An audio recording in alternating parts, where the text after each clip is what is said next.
listener, listen. Mason Miller is not getting traded. Stop putting him in your trade propositions. Stop photoshopping him into your favorite team's uniform. I would love to see him on all of your teams. It's not happening.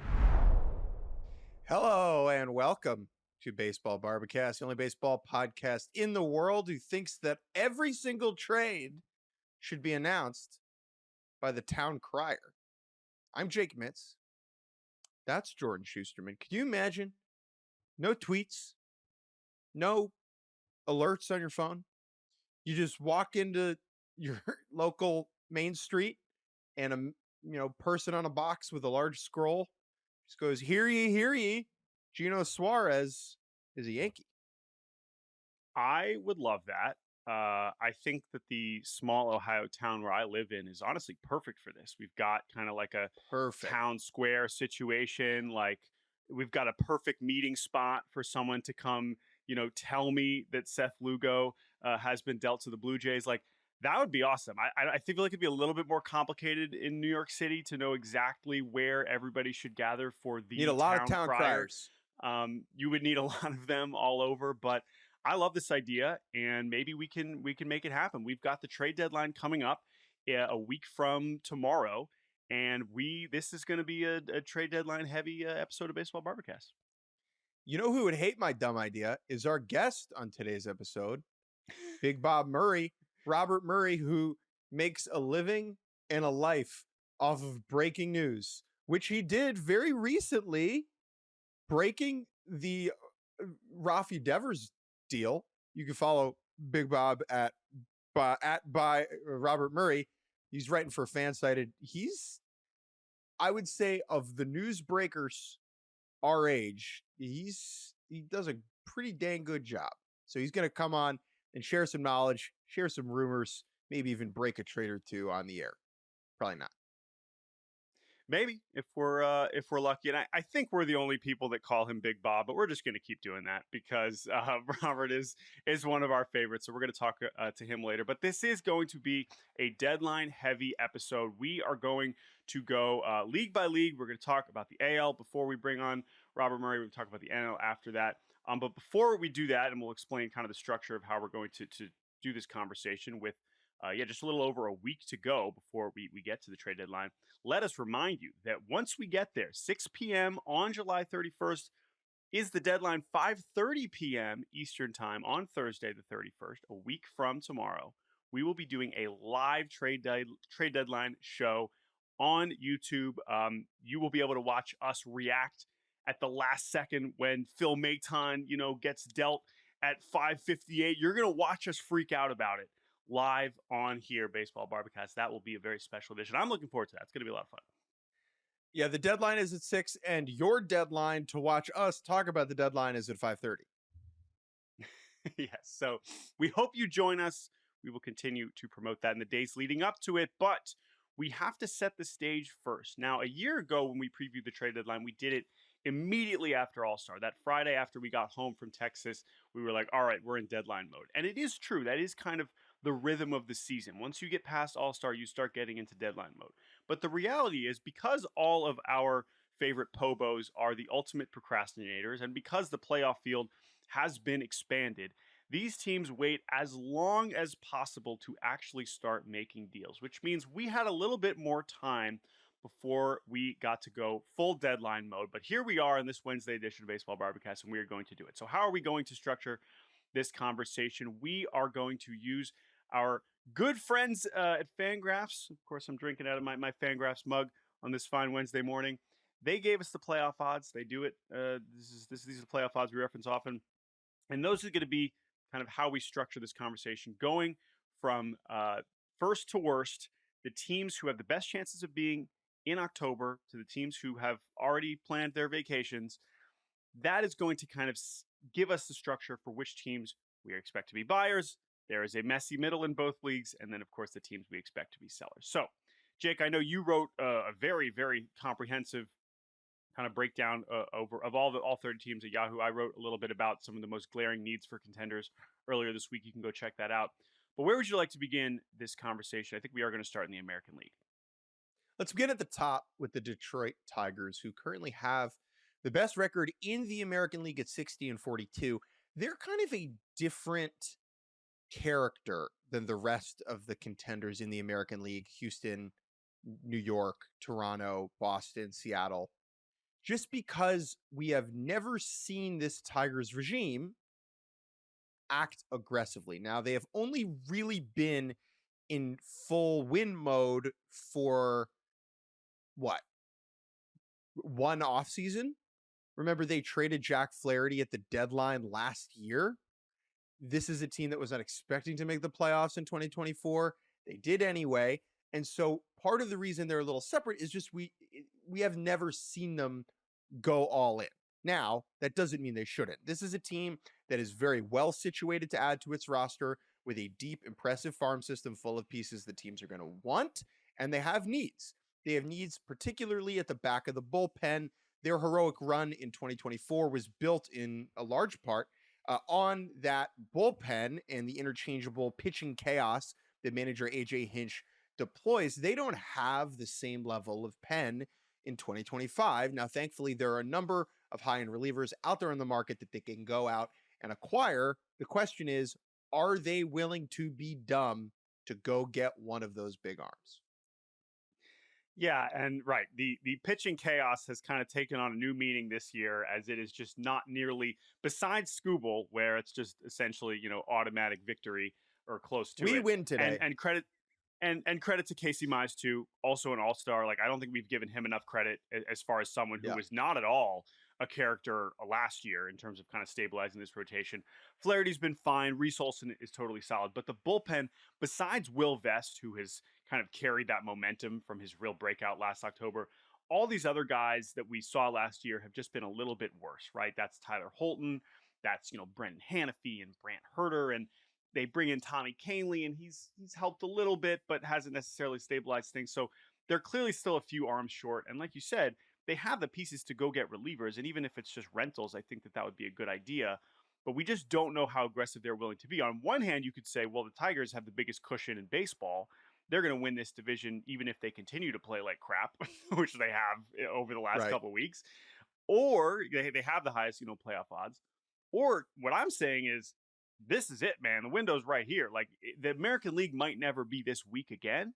And I hope that motivates Scott Harris and co. to really push. What exactly that piece is it, Ryan Helsley? It's hard to imagine them trading in division for like a Clase or Duran, but there are other closers out there, Pete Fairbanks, stuff like that. Maybe they could go after. And maybe there is a place they could fit a bat into this lineup too, because it's still not necessarily a lineup that terrifies you 1 through 9. They are 1-8 in their last 9. We are hoping that this Schneid scares Hobo Scott Harris enough into acting proactively at the deadline to improve his ball club. Anything else about the Tigers before we move on? No, let's open it up to the teams that we are very confident are going to be aggressive. Now, that doesn't mean that all of these teams are going to be able to swing massive deals, but they are certainly going to try. And you alluded to them earlier. That is the division leaders, the other division leaders, Houston in the AL West, Toronto in the AL East, and then the Yankees, who are, except for that one time where they like only traded for Joe Harvey. Besides that, that was a great, man. That tweet will always, sorry, that's so random, but I just always think about that when we assume the Yankees are going to do something big. And then Seattle, who I think Dipoto, who has made big moves each of the last few years. In some cases, that even includes like trading Paul Sewald away and pissing off a lot of people, or trading Kendall Graven away and pissing off a lot of people, or bringing in Luis Castillo or Randy Arozarena. So Mariners, considering where they are in a playoff spot, still chasing down Houston. They have this historic season from Cal Raleigh. These are the teams we expect, without a doubt, will be attempting aggressively to add. I have the tweet in front of me. It's just a great tweet. This is July 31st, 2019. The Yankees have acquired left-handed pitcher Alfredo Garcia from the Colorado Rockies. They traded Joe Harvey away. Right-handed pitcher Joseph Harvey. And all the replies are, delete your account, you've already failed. Cashman, what a joke. Are you kidding me? Don't even tweet this. This ended up being pretty true. Like, the Yankees went to the ALCS that year and needed more pieces than they had and lost to the Astros. And let's start with those Astros, who are currently 5 games up in the AL West. Big game last night, winning over the Diamondbacks, 95% playoff odds. We've said this before. This Astros team has gotten to this point in a very wonky roundabout way. Half their roster is on the injured list. Yordan Alvarez has been hurt. Jose Altuve has been better over the last month, but has not been Jose Altuve. And yet, here are the Houston Astros going to win the division, make the playoffs again. Alex Bregman once said, I guess we'll never, they said what would happen if the Astros didn't win the division. I guess we'll never know. Alex Bregman's not even there anymore to say that, and they're probably still going to win. Now, that puts them in a very odd spot, right? Because of all of these injuries, when are they going to get certain players back? How long is Alvarez going to be out? How long is Jeremy Pena going to be out? Isaac Paredes, the third base all-star, it looks like he has a hamstring issue. To honor, I guess, Alex Bregman, he's going to be out for a significant stretch. And so depending on those timelines is going to determine if they need to add to the offensive mix or if they're just going to add to the rotation. It's such a ridiculous hodgepodge right now.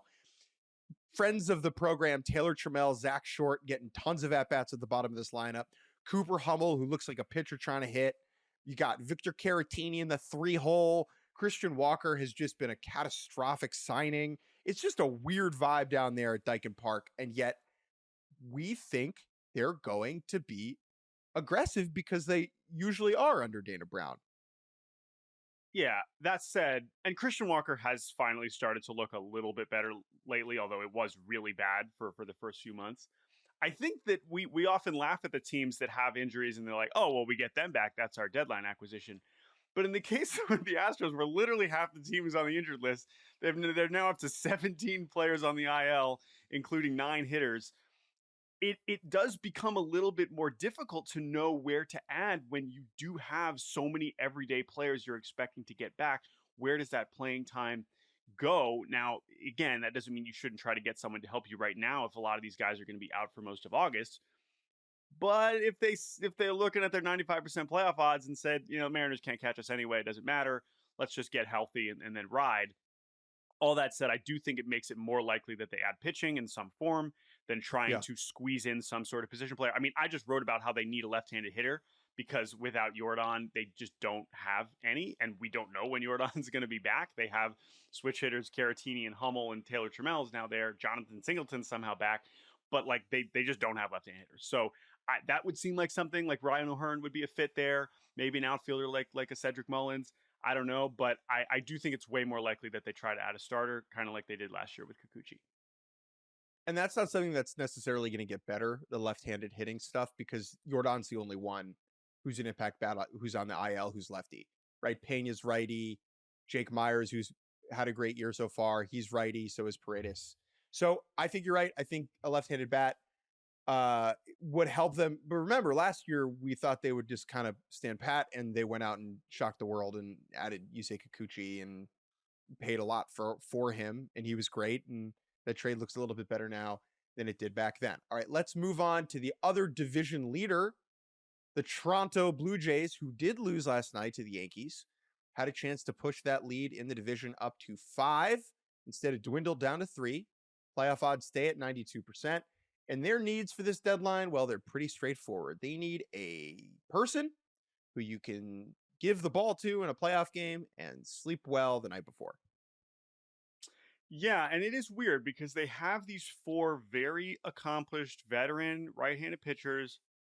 Barrios, Gossman, Bassett are all kind of in that same tier. Scherzer is the ultimate wild card. I mean, listen, whatever they're going to get out of him. Not a wild card. Not a wild card. That implies upside to me. I mean, I think there's still some upside. Again, I do not expect him to start a postseason game. That's why we're about to talk about how they need to get a starting pitcher. The point is he's at least back pitching. He's in the rotation again. But Bassett, Gossman, Barrios, they basically alternate. Like those are all awesome regular season pitchers to have to kind of get you through a season. And on the right day, any of them can look like, oh yeah, I'd give that guy the ball in game 2. Gossman, I think, still has the highest ceiling pretty clearly. I think we saw that the other day against the Yankees. But I still think, and especially with the age, and this is also looking forward. I know this year is paramount, but this is also a rotation because of the age, because of Bassett reaching free agency, Gossman after next year.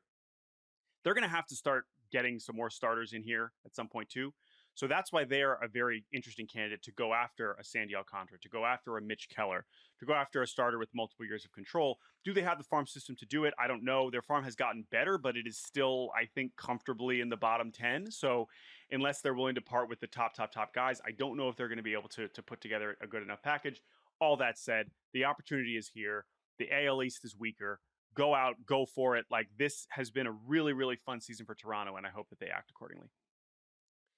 And the unfortunate thing for them is that most of the arms on the market, as far as starters go, are right-handed. And they could really use a left-handed reliable starting pitcher, kind of break up those top 4 guys, Barrios, Gossman, Scherzer, Bassett, who are already. So who do they go and get? It could be Seth Lugo. It could be a Zach Gallen. Anybody kind of towards the top of the rental market, I think, is in play for the Blue Jays. Let's stay in the AL East and go over to the Yankees, who always do stuff except for Joe Harvey, 2019. Never forget. There is no more glaring need amongst contenders than the Yankees' third base situation. It has gotten even more dire and desperate in recent days as Oswald Peraza continues to throw the ball not near first base. Poor guy. He needs a hug, a fresh start, and a change of scenery. Like, I need a nap. And yet, the Yankees, here they are, a good team in need of upgrades. The obvious fit is Eugenio Suarez. If you are on Yankees Twitter at all, he's already in pinstripes. The monument is been erected. The number's retired. Okay. The beard is, I guess, not shaved, but that feels like the obvious move here for Brian Cashman. Yeah, it's almost too obvious that if it doesn't happen, it will be considered a failure. Now, there are other third basemen out there. There are some other intriguing, Suarez is the obvious rental piece that they could go after.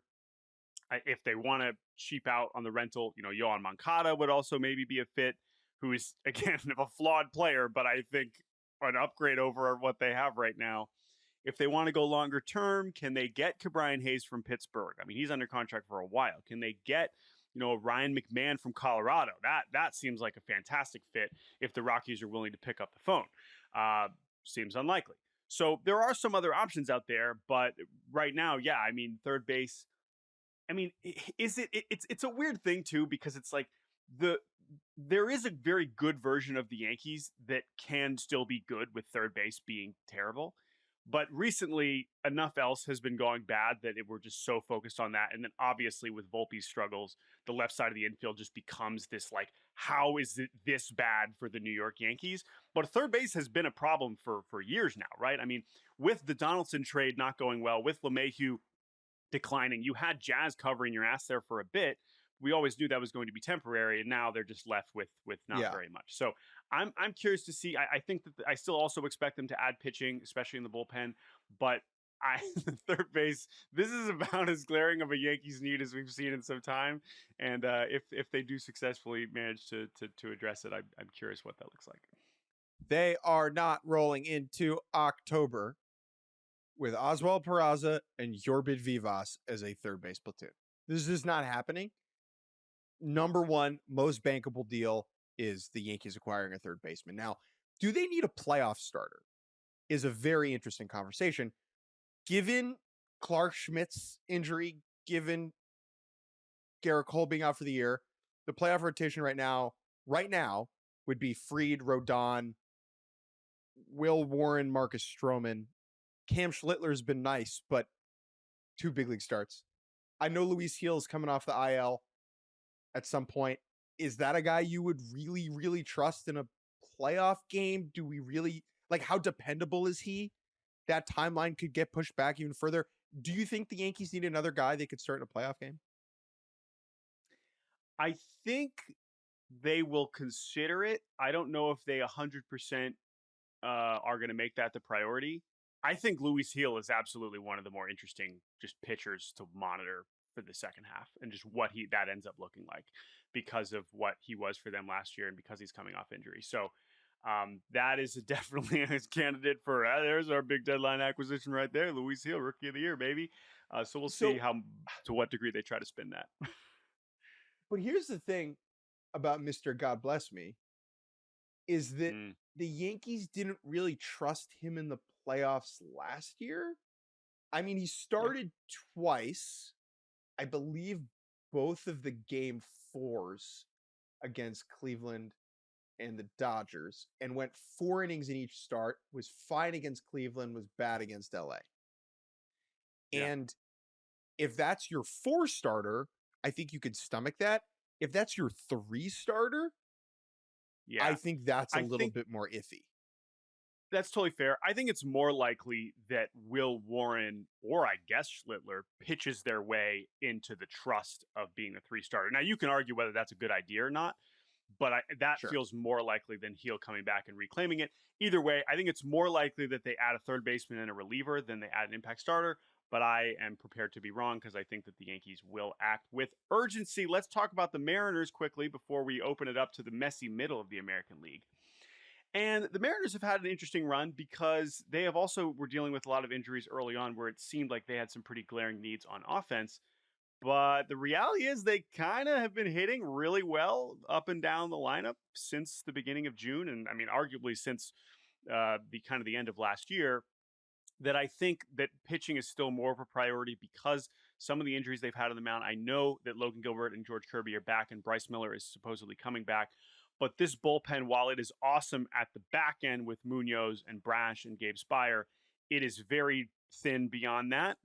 Listen, Eduardo Bizardo, I love you, man, but don't think we need him pitching in the eighth inning all the time. And I think there should be enough relievers out there to kind of make the bullpen what could be a very clear strength, which it honestly has not been over the last few years. But besides, especially with Brash out last year, this has been kind of a quiet weak spot besides Munoz. So I think adding a reliever is going to be important.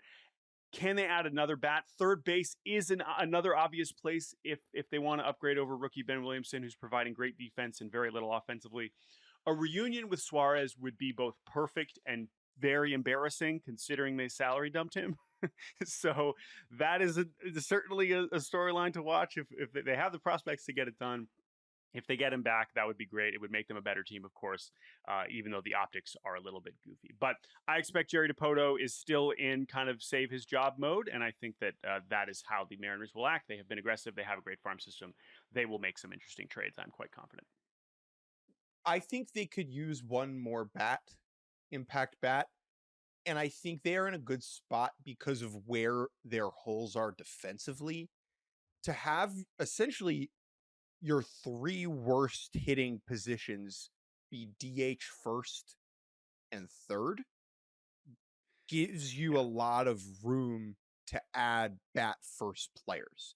Now, I know Luke Raley is back. He was terrible at first defensively last night. He just like dropped 2 balls. He's I not. know he's He's an not a good outfielder first by baseman. trade. Yeah, yeah, yeah. So that is something that they've kind of had to talk through and have to convince themselves, like, no, Rayleigh's fine because like you want his bat in the lineup. Where does it fit? They have Canzone's been playing well, so I agree with you though. Like in theory, it should give them more flexibility to add a bat of like Ryan O'Hearn would Yeah, make sense there too for sure. So we'll Josh see what they do. Naylor, yeah. Let's do the Red Sox really quickly. They're just kind of in their own world here, in my opinion, in the American League, especially because they are the contender most likely to trade off of their big league roster.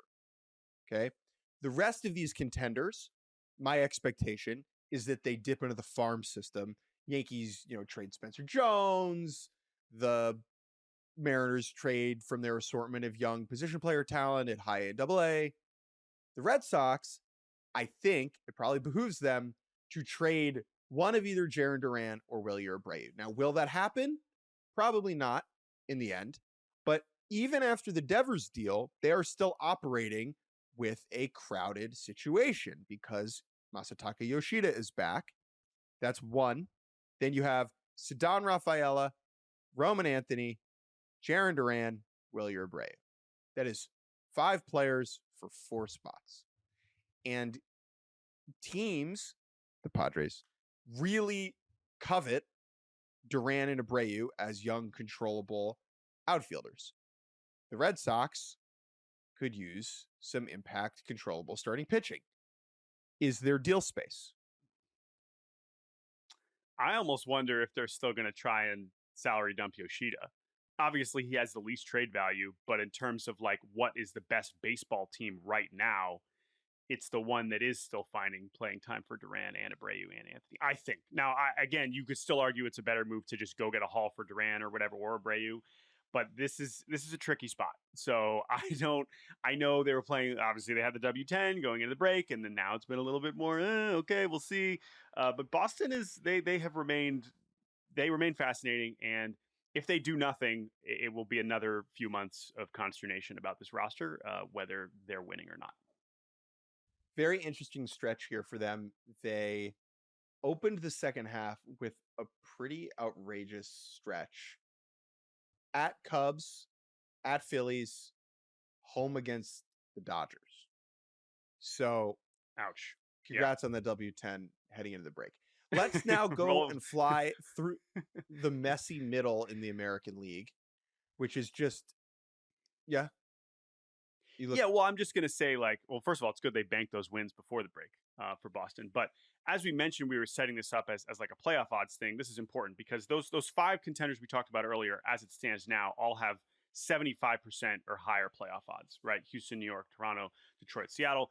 Boston at around 40%. Now we're going into teams at 35% or below. And in order, that's the Rays, the Rangers at 28%, Twins 18, Guardians 16, Royals 9, and then the Angels will group in this here barely at 3% playoff odds because they are still not that far back. Now, some of these teams kind of naturally we can lump together. So how would you want to group them? Let's do the Angels, get them out of the way really quickly, if that's okay. They're the worst of these teams. They have the worst playoff odds by far. They act irrationally all the time. They may think that they are good enough to stay in it. They have some things to trade. Yohan Moncada, Tyler Anderson, Taylor Ward, Kenley Jansen. I don't think they're going to trade Ward. He's got another year on his contract. I just don't know what they're going to do. I think they're super weird. I think a rational team would sell. They don't act rationally. That's all I really have to say about the Angels. I think you can group the 3 AL Central teams together. So that's Minnesota, Cleveland, and Kansas City, right? They all have playoff odds at 18% or below. None of them are catching the Tigers in the AL Central. None of them really have particularly season-changing rental pieces. I think the Twins have Willie Castro, who is super underrated. I think the Royals have Seth Lugo, who could start a playoff game. Teams are going to be interested in him. Carlos Santana for Cleveland, hilariously, would be a great fit with the Mariners. I know he hasn't been great, but that just makes some sense. However, the compelling thing about those AL Central teams is, will they trade away their controllable players who are under contract for future seasons at the deadline this year? For the Twins, that is Yohan Duran, Griffin Jax, Joe Ryan. For the Guardians, that is Emmanuel Clase, Stephen Kwan. And for the Royals, that is Jonathan India, Michael Garcia, Chris Bubich, and maybe Vinny Pasquantino. What do you make of this whole group? Yeah, so this is another one where the schedule could come into play. Cleveland has won 10 of 12 since their 10-game losing streak, and they have the Royals. They go to Kansas City this weekend, so that could certainly clarify things for both teams, but then they come back home for the Rockies. So the Guardians might play their way back into not doing anything dramatic from a selling perspective. Do I think that's going to make them buyers? No.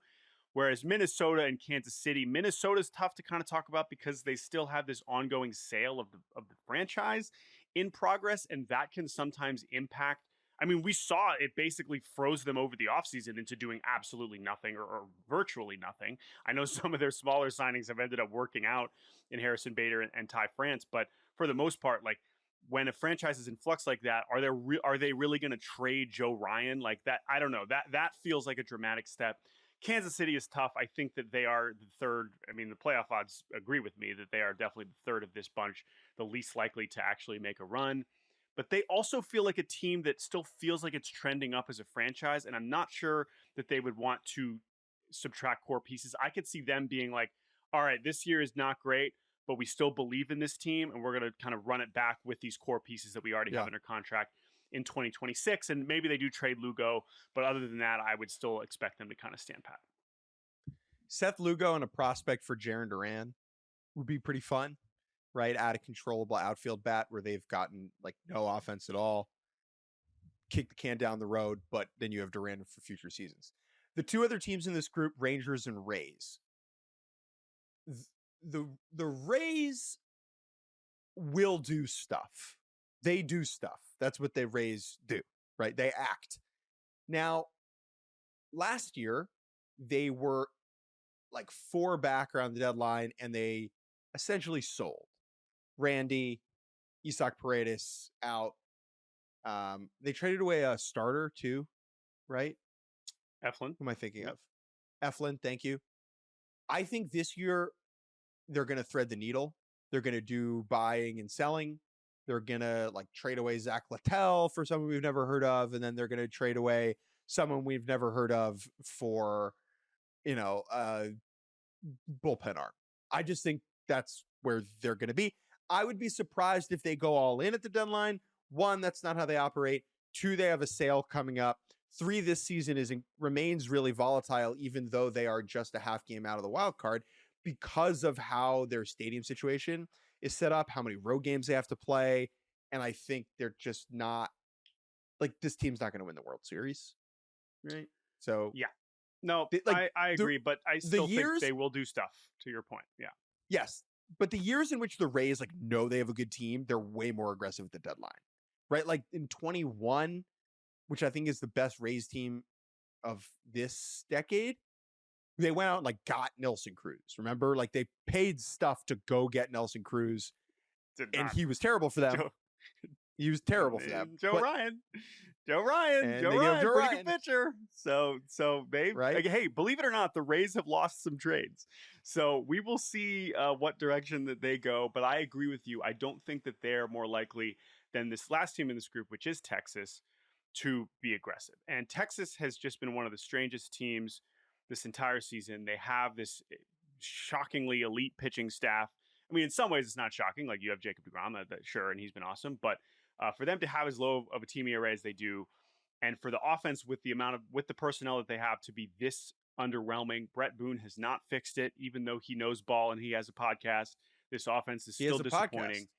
Hey, and Jordan, so I don't. Yeah. The guy who said that quote, do you remember who it was? Who said he knows Bali as a podcast? Who was it? Yeah, he's in AAA. It's Josh Young. Not anymore. Called him back up. He went yard last night. Oh, he's back. Okay, all right. Sorry, I wasn't even sure if that was an injury or anything. Sorry, Josh Young. That was not fair to you. But anyway, the point is, I do view Texas as a team that could just say no, we are good. We are not going. We won the World Series a couple years ago. Last year was so not fun. We don't suck. We might not be that good, but we're close enough. And these other AL teams could go in the other direction. And we don't think the Mariners are that good. And we don't think that these other AL East teams are that good. Let's go for it. Now, what does that look like? I don't really know. But I think Texas is going to act as buyers. And I'm very curious to see how that manifests. Let's move over to the sellers. Only 3 teams in this group in the American League. That is Chicago, Yolo County, the Athletics, and the Baltimore Orioles. Let's begin with the easy ones, actually. Do the White Sox. They will trade anybody they can. There are 2 main characters here, Adrian Hauser and Luis Robert Jr. Let's start with Hauser.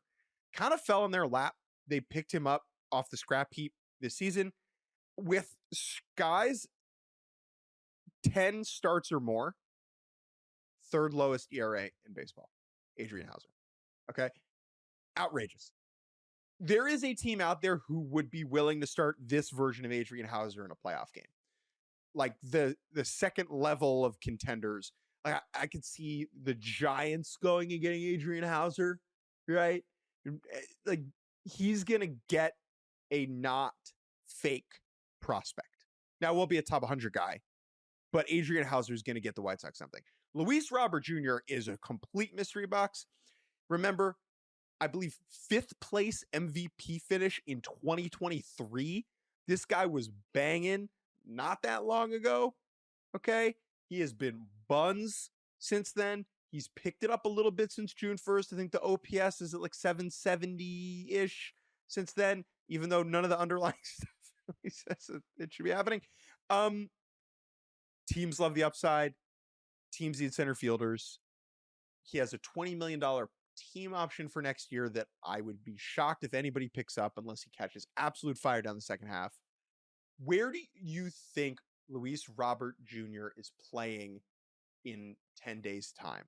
Is it the White Sox or the field? This dude's getting traded. I think he's played well enough recently. I think you only slightly exaggerated his 2023, but 12th place MVP finish. But yeah, 5 more seasons, Silver Slugger, All-Star, 38 homers, 20 steals. He still has the speed. He still has the defense. And I think that the right big market team could keep him for $20 million. Now, I don't know who that is exactly, whether that's like the Phillies. Do the Padres have enough money? I think that the Padres are a great fit for him. The Mets, sure. So I think he's getting traded. I think that the White Sox will just kind of find a taker for him at this point, especially with just like, again, there's not that much upside offensively on the market. And as volatile as he is, that's a talented baseball player. And he does still have bankable skills in the speed and the center field defense that teams could use. So I think he'll be traded somewhere. I just don't quite know where. As for Baltimore and the A's, I mean, let me do the Orioles A's are going to trade a bunch of guys. Let me do the A's. Yeah. I'm going to do the A's really quick. Camera, eyes, listener, listen. Mason Miller is not getting traded. Stop putting him in your trade propositions. Stop photoshopping him into your favorite team's uniform. He will be on the A's. He is under contract through the end of 2029. All right. I would love to see him on all of your teams. It's not happening. The A's really don't have anything to trade. Maybe Sean Newcomb or Miguel Andujar. There's not a lot there. Luis Severino would love to get traded, but he has not pitched well enough for that to happen. The Orioles, the main question there is, do they sell the controllable players or do they just sell off the rentals? They have enough rentals to get a lot back. That's Ryan O'Hearn, Cedric Mullins, Zach Eflin, Gregory Soto, Sir Anthony Dominguez. They could trade all those guys for prospects and have a nice deadline. Or they could go one step further and kind of do what the Marlins did last year, where they traded away the rentals and the controllable guys and be the main character at the deadline. Deal away Felix Bautista, Ramon Laureano, Trevor Rogers, Ryan Mountcastle, Ramon Arias, and just kind of wipe it clean and still think about competing next year. What do I think they're going to do? I think they're going to keep the pitchers, and I think they're going to trade the hitters because they have developed so much hitting over the last couple of years. Their farm system still has a bunch of interesting bats. As far as arms go, they have shown an inability to get impact pitching to the big leagues. And I would be surprised if they trade away Felix Bautista, who's one of the best relievers in the game, and Trevor Rogers, who is their best starter right now. Yeah, that all. The Orioles are going to still trade more players than almost any other team. I think is still a pretty safe bet. We will see just how far they go. And I think I agree with you about the A's. What you said about Mason Miller is exactly how I felt a year ago. This year, I think there's like 5% more chance that someone is like, screw it. We'll disagree with Miller. But I think I agree with you. All right. That is the American League. We're going to take a break. When we return, Robert Murray makes his Baseball Barbacast debut. Oh, my goodness. We'll be right back on Baseball Barbacast. Welcome back to Baseball Barbacast. What a treat it is to be joined by one of our favorites in the industry. He is MLB Insider for FanSided. We call him Big Bob. He is known by many names. It is Robert Murray. Robert, thank you so much for joining us. Hey, I appreciate you guys having me. A long time coming, boys. How we doing? Oh, just hearing that Wisconsin accent brings me back to college. My college baseball coach was from Stevens Point. Wow. We got the pride of Sheboygan Falls here with us to talk about the deadline. We will get to the Milwaukee Brewers.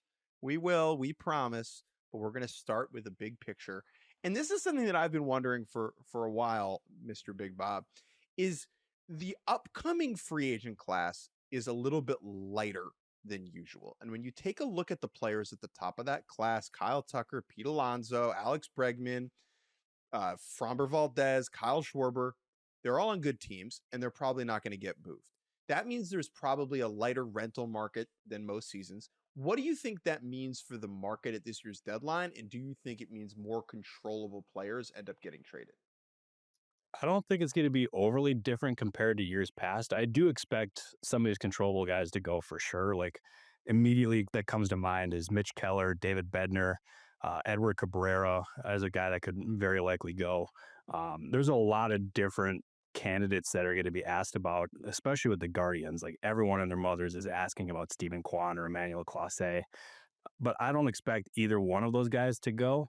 But there will be controllable guys to go, and the team that everyone in baseball is watching in that regard is going to be the Pittsburgh Pirates with Keller or with Bednar or even Brian Reynolds. Like he's being asked about plenty in trade talks. I don't think he's going to go, but there's going to be a bunch of guys who go, but most of them are going to end up being of the rental variety.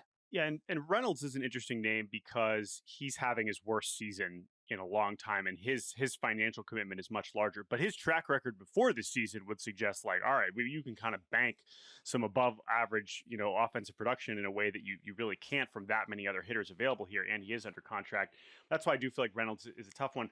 Related to this, and this is kind of what is required if you are going to trade for someone who has years of controls, you got to get a little uncomfortable. You got to be willing to part with some top prospects because that's the only way these guys are going to get moved, because all these teams have these models that tell you if you have these guys with surplus value, they are worth a lot.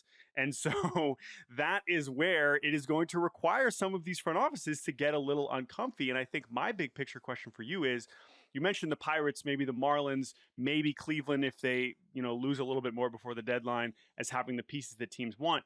There are a lot of teams in situations right now, or front offices in situations right now, where you could imagine them getting a little desperate, aggressive. I don't know how you want to phrase it. Which teams do you expect to be either in position or willing to push beyond what maybe the model tells them that they should do?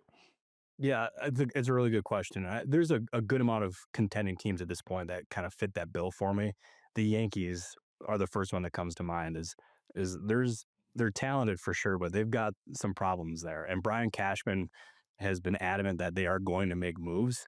And when he's on the record like that, he cannot miss. He's got to absolutely like go out and get those pieces, whether it's an infielder or just pitching help for both the bullpen and the starting rotation. So that to me is the team that stands out immediately. I would also look at the San Diego Padres, and AJ Preller Yes. is always Yes. aggressive this time of the year. And I'm not kidding you. He's been the GM I probably heard that's the most active in just surveying what's going on around the league. And we've seen them connected to Jarren Duran. Luis Robert Jr. makes a lot of sense. Catching help. Although, like, who are they going to get for a catcher at this point? Because Sean Murphy's not getting moved. Adley Rutschman, he's been mentioned in trade rumors, although I'm not saying that's something that Preller's going to go out and do. But my guess is if they make a move for a catcher, we're probably looking at like a Joey Bart type for them. But Preller is very aggressive, and I can see him making multiple moves, and he's always going to try to swing big. So we love that for AJ Preller. Yes. I don't expect the Boston Red Sox to do anything too crazy, especially with the prices being as crazy as they are. I know the Devers trade was instant thought was, oh yeah, they're going to be selling come July, but they're actually in a position to buy, but they're not going to get stupid by any means. So let me ask you about the Red Sox for a second. Like, yeah, they, even after trading Devers, still have this surplus of kind of in the outfield DH world where it's 5 guys for 4 spots. Do you expect them to deal any of those guys away? Is the most likely move Duran going? Is it a Yoshida salary dump, or are they just going to kind of hold their cards? Yeah, my guess is if they trade somebody, it would end up being Duran. But as of this point, I don't expect that to happen. The price is just really high. And I just don't expect the Red Sox to move him at this point. But if there's ever a team that could end up doing it, my guess is it's probably the Padres, just because Preller is he loves him. He loves the player. And more often than not, if AJ Preller loves a player, he'll go out and get him, whether it may take him a little bit, but he's done it in the past, and Duran seems like that kind of guy that he kind of wants at this point. And he also makes sense because they can't add a huge salary at this point, and he signed for cheap, and he signed long term. So that to me is the kind of player that they would go out and get or try to at least get. If AJ Preller loves a player, he goes and gets him, or in the case of Jackson Merrill, trades everybody else. Yeah, no, exactly, dude. I think the only time he's ever been willing to trade him is for Ohtani when that was a possibility for at least a cup of coffee. Well, I mean, the fact that they were involved in conversations for Soto and Ohtani, I would love to have been in that room because that was a crazy But deadline. to your point, he's always going to try. And even though they've made so many trades and the farm system has been thinned out to such a ridiculous degree, they do always have just enough to get something done. And I totally agree with you about San Diego. We're going to talk about that a little bit later on in this podcast. But yeah, I'm totally with you. I guess the last thing on just moving off of San Diego, some of those other teams that we could see be aggressive, desperate, like, because it's possible that these teams make trades that we think are reckless or, like not a good baseball trade, but we're also going to commend them because we like teams to try to win. Philadelphia is a team that I feel like we're watching pretty closely there, right? You mentioned the Yankees. Houston is a team that has been aggressive when they feel like it, but how do they address a roster that has all these injuries with guys coming back? And then I guess the last team as we move to our final topic with you, which is the Brewers, is the Cubs, because this is a team that clearly is very talented. They're now in it's almost a surprise division race that we maybe didn't think they were going to have to deal with a couple months ago. You would think that Jed Hoyer would be acting with a level of urgency the same way that he did to get Kyle Tucker. So as we bring in your hometown Brewers, a team that you've covered close, let's kind of finish on that NL Central race and what you kind of expect from the Cubs and the Brewers. Yeah. Oh, I got lots of thoughts. I'm glad you asked about this one because Yeah. I'm going to start with the Cubs, and they've Yeah. been very active in looking for pitching, whether it's starting pitching or bullpen help. And the bullpen it started off strong, but it's kind of come back down to earth for them, and getting or addressing both is going to be a priority for them, especially with the Brewers. I mean, they lost last night 1-0, but they were on an 11-game win streak, which is pretty remarkable for a small market team like that. But the Cubs will be plenty active. And I sure as heck hope that the Brewers are going to be active because this is such a unique opportunity for them. They have the best record in baseball. And this offseason, they did not spend hardly at all. And the front office practically had to beg Mark Antanasio to spend, what was it, like 2 or 3, maybe $4 million on Jose Quintana. And the contract was even deferred as well, which is crazy. He's been amazing. Yeah, he's been good. And I honestly would not be surprised if he could get dealt, if I'm being totally real. I think that's a possibility. And this is such a prime opportunity for them to go out and compete in this division and actually like have a legitimate chance at winning a World Series. Because every year it seems like, except for I think it was 2018 when they were a game away from the World Series, it seems like they get to the postseason, there's all this optimism, and they get bounced early. And it's really frustrating. And if they can get maybe even another pitcher or a bat like Suarez in that lineup would be incredible, or even like a Ryan O'Hearn type. That would make such a difference, and it wouldn't deplete their farm system by any means. I mean, it would cost a decent amount for sure, but it wouldn't be a long-term strain on the finances by any means. It would absolutely increase your chances of going out and competing for a World Series this year. Mark Antanasio, I'm telling you right now, go out and do it. Because if you're not going to do it now, then when are you going to do it? Because you have Mizorowski signed. I mean, looks like a stud. Freddie Peralta, you don't know if he's going to be here next year. This is the prime opportunity, and they should do it. And so I went back and looked at their deadlines. In 2021, they had 95% playoff odds, and they acquired John Curtis and Daniel Norris. Okay. Yeah. And so I'm sitting here as someone who does not come from Wisconsin, has never covered the Brewers. And I'm like, if not now, when? But at the same time, like, why should we and Brewers fans believe that this is going to be any different? Is there anything about how they've operated in the last 12 months or 24 months that makes you think that this could be different? No, honestly, no, because they I mean, in years past, they've gotten Mike Moustakas, and even if we're looking way back, they got CC Sabathia, and it worked out. How'd that turn out? This is the greatest rental ever. That's a long time ago, Robert. Yeah, I mean, that's a heck of a pull. I might not even have been born at that time. That's crazy. It's something that they need to do, and if they do it, it would actually like reignite that fan base, or not reignite, but like it would get them even more excited than they currently are. And I'm having friends of mine from back home texting me being like, "How about the Brewers? You had O'Hearn, you had Suarez or somebody. Oh, that fan base is gonna go nuts. They're gonna be selling out every game." Yeah. I'm glad you mentioned Peralta too. I mean, he's such an important part that, is not going to probably be there forever. So I'm totally with you. And honestly, it just makes me think about another team. And we sort of alluded to these teams connected earlier when we talked about the American League, is Detroit. Now, that's a different situation because they've been rebuilding for so long. It's not like Milwaukee where we've seen them be in postseason position and then not do anything. Detroit, we don't have that track record. But I guess that's a team I do want to finish on with you here, because in terms of what you're hearing, is that a team that is going to be willing to be more aggressive, take advantage of the opportunity in front of them? Because it's the same thing that you're saying about Milwaukee. I don't think the American League is ever going to be this bad again. And so this would seem, now Detroit's not playing very well recently either, but this would seem to be an opportunity for them, who also has a great farm system, to be aggressive. Have you heard anything about their willingness to kind of actually push for something? I don't think it's going to end up being anything like overly crazy from Detroit, but adding pitching, I think, is going to end up being their real priority here. And again, I don't expect it to be like a blockbuster name by any means, but they've shown that they've been able to add names that maybe aren't like the greatest or the biggest names, but they've managed to be effective. So it kind of reminds me of the Mets in a similar way, where they can end up maximizing the value. And I've gotten just tremendous praise from around the league, just in terms of their pitching staff, or their pitching coaches, I should say, and just how good they are.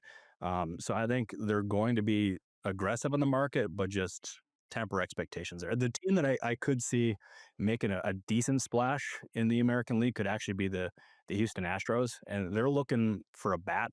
And we talked about them a little bit earlier. I think Ryan O'Hearn would make a lot of sense there. He would probably play in the outfield for them. That is a name that I think we should be talking about with Houston at this point. Yeah.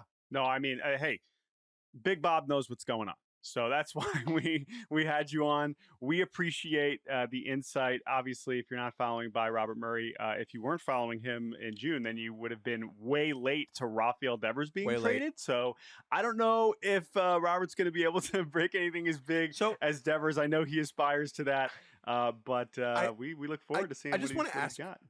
I want to ask you very, very quickly about this. You spend so much time, effort, energy, like trying to break these stories, these news nuggets, trades, signings, whatever. Is the Devers one the one that you're most proud of? Like, is there one from your career that you look back on and you're like that's the feather in my cap? If you could like get it framed in a way, like on the mantle behind you, like you think about yourself as like an artist dropping songs, right? Was that the one that you take the most pride in? Yeah, that'd probably be my top hit if I'm being honest. Yeah, because the one previously was Fernando Tatis's extension. Like that was a big one, and I remember I was at home. I was making dinner with my mom when I broke that one, and we both went nuts. And all of a sudden, for Devers, I'm not kidding you. It was a relaxing day for me. It was Father's Day, and next thing I know, I'm sitting on my couch, pet my dog Cooper, and I get a call, and the guy, like I answer and start talking. He tells me like, "Dude, shut up." And I'm like, what are we talking about here? Like, what's going on? And he said Devers is getting traded to the Giants in exchange for Harrison and Hicks and Moore. I'm like, no, you're kidding with me. I send one text just being like, okay, I'll try. He's like, yeah, it's right. I'm like, you wait, what? And I text another, or I call somebody else, and there's silence on the other end of the line. And he's like, yeah. And I asked him 5 different times, is this right? And he said, yes, like tweet it. And I do. And I'm not kidding you. I have Bobby Nardaya text me immediately being like, are you hacked? Please tell me you're not hacked. And I have so many executives text me. Yeah. And it's just asking, is this real? It was crazy. And nobody was confirming it for like 10 minutes. And I knew it was right, but I'm like, what the heck is going on here? But it was such an adrenaline rush, and I absolutely enjoyed that rest of that night. I was riding that high, and now I'm trying to top that one, but easier. No, the reason that one was so good, is because it was on no one's radar, right? Like there was like no rumblings, there was no rumors, there was no buzz. It was just like Robert Murray says the Devers on the Giants now. And it was like, okay. It was crazy. Yeah. And I mean, people doubted it. I'm like, I can't blame him. As you said, it was on nobody's radar. And then, it was bonkers. But I'm not kidding you when I say is it's changed my life. It's changed my career. And I'm very thankful for that. And, but we got a lot of work to do because I want to be the best. Absolutely. And Robert, as someone, as we've known you for a few years, like, news breaking is the opposite of what we aspire to do, but it also means we can appreciate because we know what it takes to go into that. And as someone who, I won't say who, although I've watched Robert almost break some massive news at the winter meetings a couple years ago and missed it by like 30 seconds. I know how hard he's working, and we're rooting for you, man, because this is a ridiculous industry. And you've earned it. So good luck over these next week. We'll let you go so you can go chase down some more scoops. But thank you for the time, everyone. Follow Robert Murray. I know you got a lot of content coming out at that deadline time. So make sure you give Robert a follow on all the relevant social accounts, and we'll do this again soon, my man. No, let's make it happen. I just want to say before we close off, boys, I want to say thank you for support. But you guys have been believers in me before many people, and I just want to say thank you for that. And I'll never forget that. So I appreciate you both. And welcome back to Baseball Barbacast. Thank you to Bob Murray for joining us. National League. There's a whole other set of teams. This is a long podcast, but now's the time to do it. Yeah? It's a whole other, there's 15 more teams? Yeah. Oh, no. Oh, my gosh. This is, what a chore. Just kidding. I'm having a great time. Let's talk about the buyers in the National League. And we begin with a absolutely terrible baseball team that is the Los Angeles Dodgers, who embarrassed themselves once again on Tuesday night. Edgardo Henriquez with just a wonderful throwing error to throw the game away as Shohei Ohtani continues to blow our minds and the Dodgers continue to lose. But good news, Fangraphs is unbothered by the Dodgers' current skid as they still have 99% playoff odds, which I wholeheartedly agree with. That said, because of the latest wave of injuries, which includes Tanner Scott and now Ben Kasparius, I mean, they're truly dropping by the day at this point. This team is going to need pitchers, Jake Mintz. What a freaking surprise. And it is it's amazing, right? Andrew Friedman spends all this money. He says, well, guys, we got to bring in all these free agent pitchers so that we don't have to trade away prospects at the deadline. I mean, that's the point, right? That's why we're doing this. Well, guess what? They are going to need even more pitching than they did a year ago.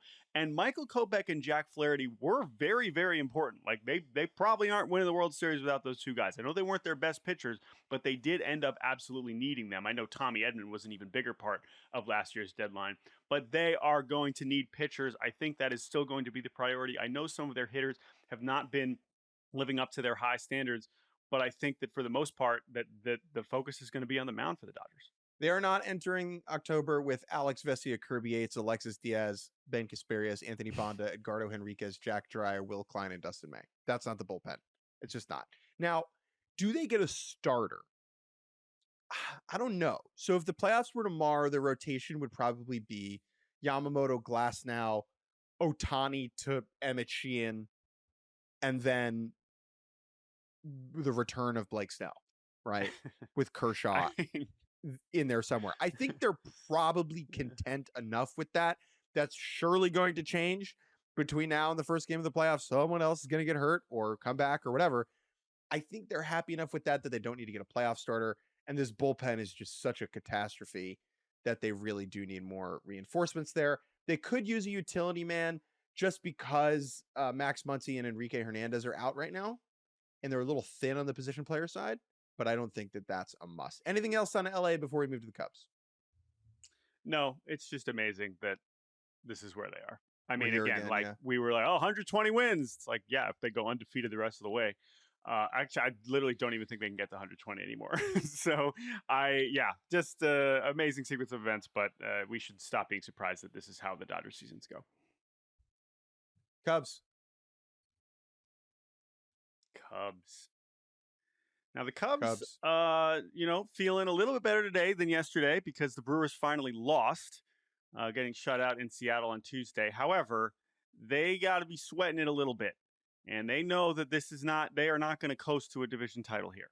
And so because of that, I think that while this is still a team that has, and by the way, Matthew Boyd reminding us that, like, hey guys, I'm an all-star starting pitcher.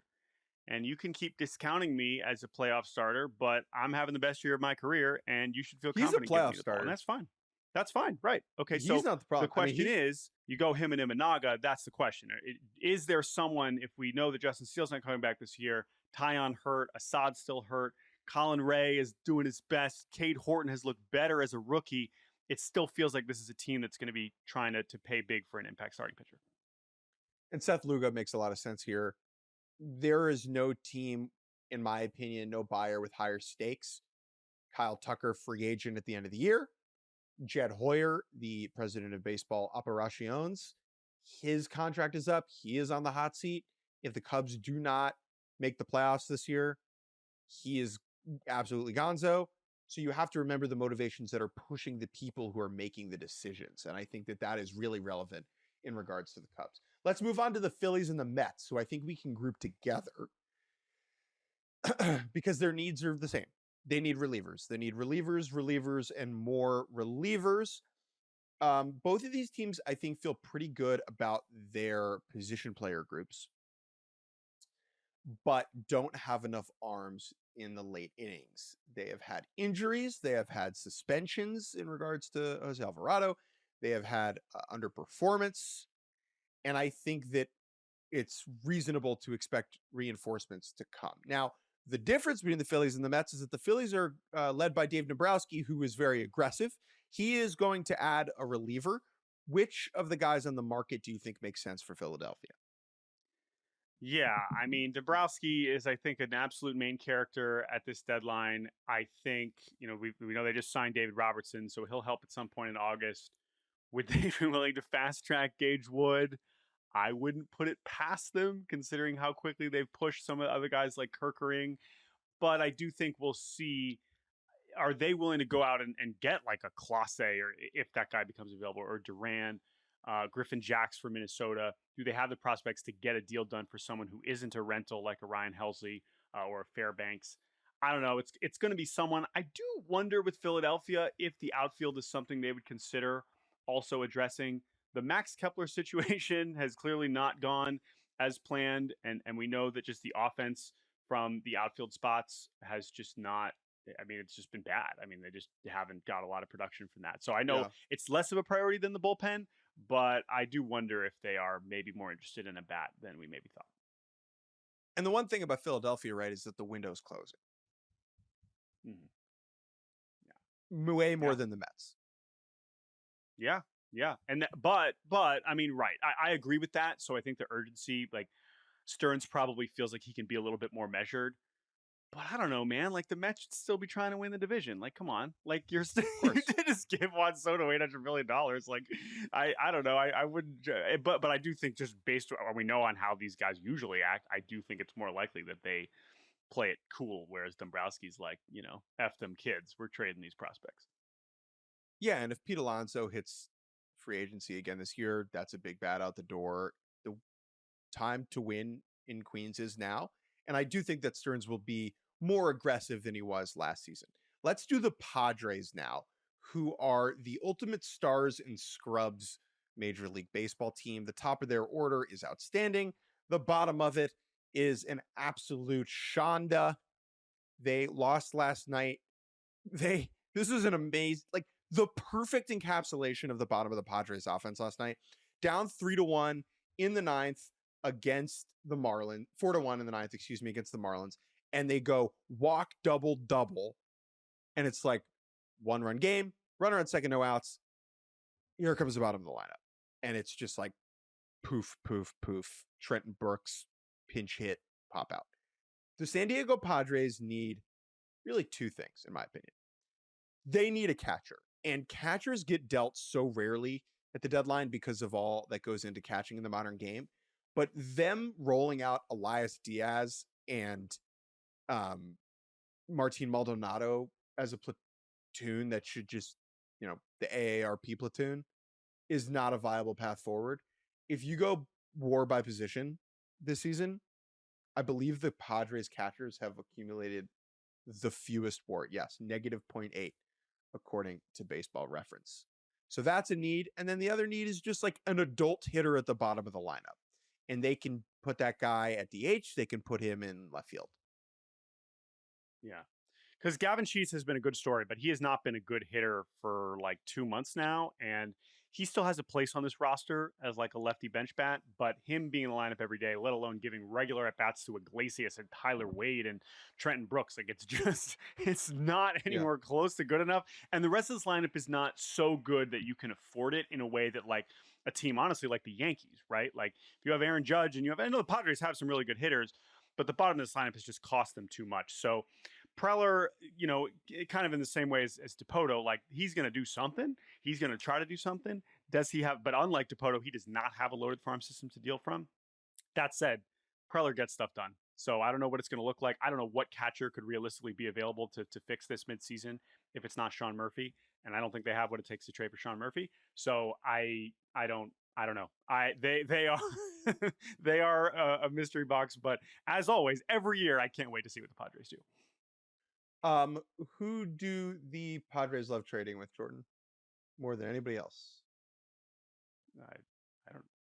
Seattle. I mean, Tampa Bay Rays with a lot of people. Oh yeah, Danny Jansen, San Diego Padre, perfect. Like the Rays, like he's worth $10 million. They'll eat some of the deal. They'll get a guy we've never heard of. Like Danny Jansen is like the perfect thread the needle Rays move right there. The Rays are going to have to figure out their catching too at some point. That has been a huge weak spot for them also. And I know Danny Jansen hasn't exactly been the fix. All right, last obvious buyer, although we also don't know what they are going to do, and that's Milwaukee. They did finally lose last night. They, to us, are in the same bucket as Detroit, although we have seen Milwaukee be in a playoff spot at the deadline multiple times over the last half decade. Unlike Detroit, we haven't seen them go heavy all in. I don't know, because on one hand, they're probably like, we don't need to do anything dramatic. Whatever weird stuff we're doing is working. At the same time, as we just talked about, like there's still not a roster that terrifies you come October, as impressive as it is what they're doing. So is this a year they finally decide to they also have a great farm? I don't think so. I think they're just going to keep on doing Brewers stuff. In 2021, they had 95% playoff odds at the deadline, and they acquired John Curtis and Daniel Norris, right? They are not a push the chips in team. That is not how this front office operates, and that is not how they are going to operate this year. I would be floored and shocked if they did anything remotely drastic. I think they'll add a bat in the like Josh Bell category, Yep. Like, yeah. He feels like an obvious Carlos Santana again, right? But I don't think that anybody with a recent All-Star appearance is going to be on the Milwaukee Brewers in 10 days that isn't currently on the team. I don't really have much. And like, you could imagine them, you would say, oh, they need a depth starter, but like their rotation's been amazing, and they have whatever the hell Nestor Cortez is coming back relatively soon. Let's move on to the messy middle in the National League, which we have as 4 teams. That is the Giants, the Cardinals, the Reds, and the Diamondbacks. Let's group the Reds and the Giants together, even though their playoff odds are like kind of big gap. Giants at 32, Reds at 9. They're only a game apart in the standings as it currently stands. And I think when it's all said and done, both of these teams just kind of stand pat and don't really add a whole lot to their rosters or subtract from them. Yeah, I think that's fair. I kind of view Cincinnati sort of in the same way as Kansas City, where it's like, we still feel good about where we're trending, but maybe this year isn't the year. Now, that said, the Reds haven't exactly earned like patience from their fan base. Again, this is the team that hasn't won a playoff series since we have been alive. So this is, you would think, a team that would be acting with urgency, that has Terry Francona as manager.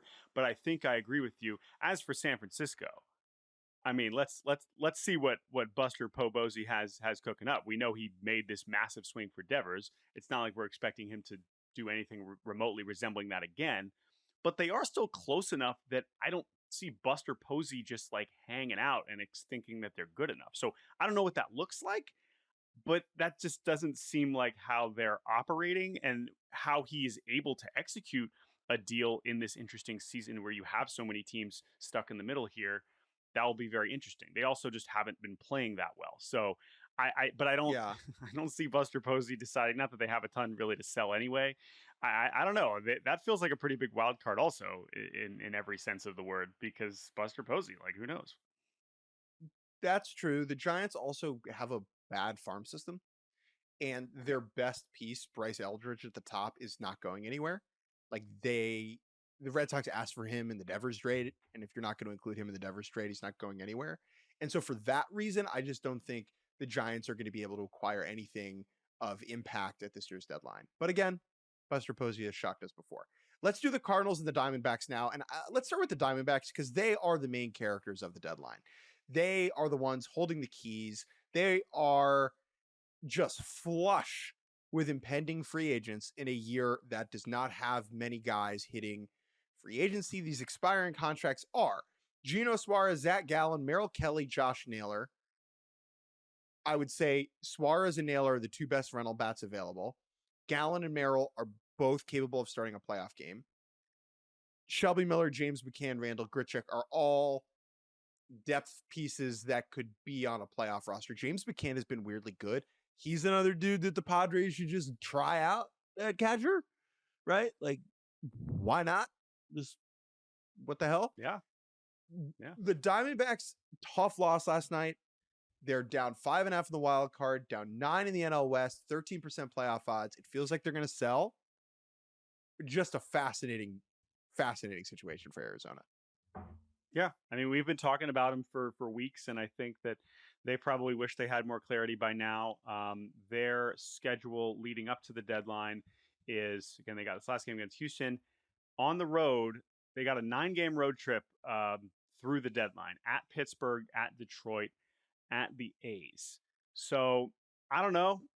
We'll see what, I know Pittsburgh's beating up on the Tigers this week, so maybe they're playing a little bit better. I just have no idea. But because they have all these guys, I guess I just hope that it's one or the other. I hope that they don't just like only trade one of them and like try to win. Like, do it or don't. If you want to just keep this group together and because you have this awesome offense, try to go for it. Fine. God bless. I'm not going to get mad at a team like Arizona for trying to win. That's fine. But if you're going to trade one of them, just do it all. Reload. You still have a decent core to build around. Of course, you're going to have to get more pitching next year at some point, regardless.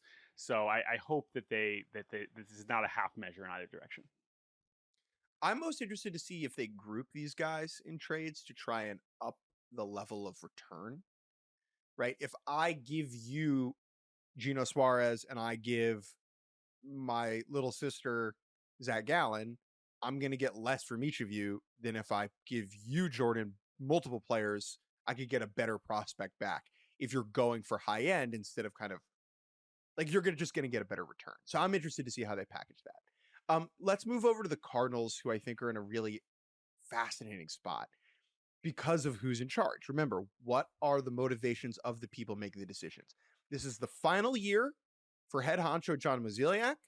His last year in charge before he hands the reins of the Cardinal way over to Chaim Bloom, Javier of the show. So I think they should sell, and I think they ultimately will. I think Ryan Helsley, Phil Maton, Steven Matz could all help teams out of the bullpen. But like, does John Mozeliak want to sell at his last deadline? Does he want his legendary executive tenure to end with a poof and not a bang, right? Does he want to spend the last 2 months of this major league life watching pointless baseball? Maybe the forces above him and around him are strong enough to push him in that direction. But I just remain a little bit more skeptical than most about the Cardinals being full sellers. I think that this has been overrated. I just think that this transition has already been ongoing. Mozeliak's legacy is not going to be defined by this season either way. True. And I don't think it's that important. It's very different than other Probos who are on the hot seat and are like trying to save their job. Like I just don't think it's that important. I think if their playoff odds go down even a little bit more, I think that they're going to trade all these rental guys, and I think they're going to do that. So are they good? And because again, like go out with a bang, I just don't think this team's, even the best version of this team has a good, even if they snuck in, this is not a team that resembles a real threat in October. So I still expect them to sell. Will it be as dramatic as some of these other teams? No. But I think Helsley will be on the move. I think Matz will be on the move. And Fetty, they probably thought they were going to get something for, but that has obviously not been going super awesome lately. So we will see. We will see. But I don't think that the front office dynamics are going to impact it that much. Let's fly through the NL sellers. These are pretty straightforward. The Atlanta Braves, what a bad season for them. What's important to keep in mind about the Braves, they will sell. They are not trading away anything that's going to help the 2026 team. Simple as. I think Sean Murphy could get dealt this offseason. I think trading a big piece at catcher like that in the middle of the year, there's too many complications around it. And I think if they do trade him, they'll do it over the winter. So what does that mean? That means Marcell Ozuna, Raisel Iglesias, Rafael Montero, Pierce Johnson. Those are the expiring contracts. I think they all go. Ozuna's a weird one because he's been horrible. I think he's the 9th worst qualified hitter in baseball since June 1. Like, he has been horrendous. He's playing through an injury. He comes with all the off the field baggage. Like, someone will trade for him because someone will think of him as an upgrade. Like the Padres, dude, feel like a kind of an obvious place for him. Like teams that need bats, like, someone will like. Ozuna's not spending the last 2 months of the year on the Braves.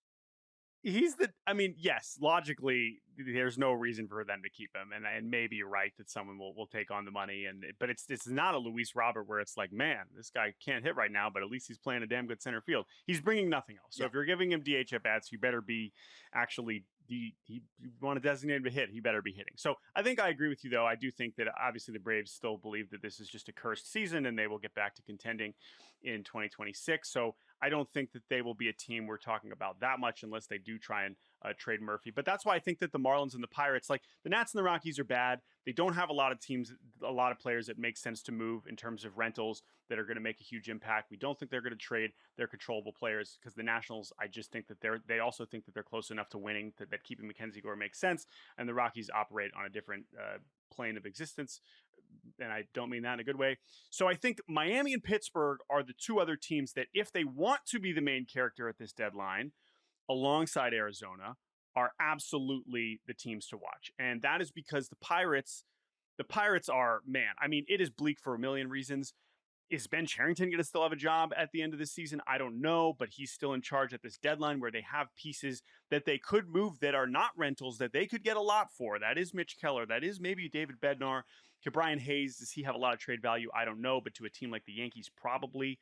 And then Miami, it's the same thing. You know, vibes have been great for the Fish, but it's their playoff odds are still 0.5%. And so I think Peter Bendix could still look at it rationally and say, listen, we have something good going here, but if we can get a ton of guys that are going to help us soon for Edward Cabrera or Sandy Alcantara or Jesus Sanchez, like I think they're going to trade them. So the Marlins and Pirates, I do think we'll be talking a lot about over the next week. All right. Those are all the baseball teams. That's it. Those are the traders. Traders. I look forward to finding out what we got horrifically wrong, because guess what? You can't predict ball. There's always a couple moves that are just like, what? What are they? Where did this come from? That guy was available. I had no idea. He had 5 years of team control left. So that will happen. That's what makes it fun. And that's why you should tune in to our trade deadline special at 5:30 p.m. Eastern leading up to the deadline on Thursday, July 31st. Make sure you're tapped in there. Of course, we have a few more shows before then, but we are looking forward to seeing what the deadline gives us. I know we had some other stuff from around the league. We got Devers playing first. Rich Hill's back. Oh, my God. Is he going to get traded to a 15th team? That would be amazing. But we're going to end this podcast here. Thank you to Robert Murray, Big Bob, for joining us. Thank you to Andrew Hartz and TJ Brassel for producing. Jake Mintz, final thoughts before we say goodbye. We once had a conversation about the best and worst times to die for a baseball fan, right? The idea, like, when do you want your consciousness to no longer exist?